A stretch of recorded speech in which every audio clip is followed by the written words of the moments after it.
When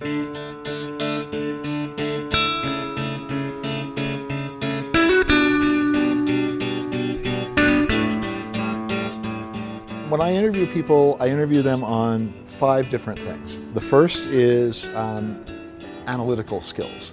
Can they take a hard problem that I present and break it down and solve it? And so I'll ask for something like, create an evacuation plan for Boulder or something like that, where, something they hadn't thought about before, but they could reason their way through it.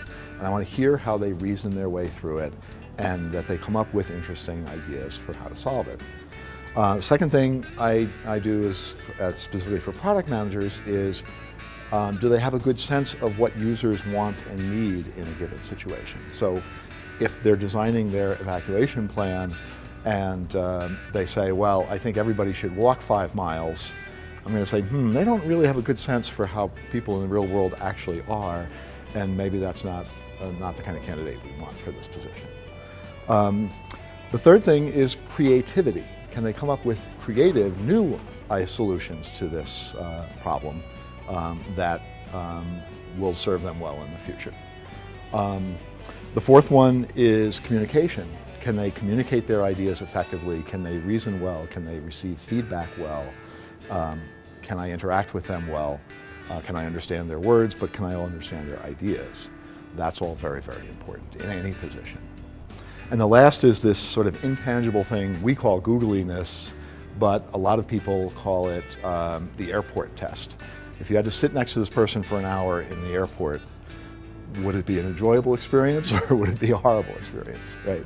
So are they interesting to talk to? Do they have interesting interests and ideas and so forth and so on that they can contribute? And so we evaluate people on all of those things. A lot of times candidates ask me, so what specific position within Google are you interviewing me for? Are you interviewing me for Maps or Gmail or something like that? And I say, well, we're going to start the Boulder Evacuation Division and you're going to be in charge of that. And I said, no, not really.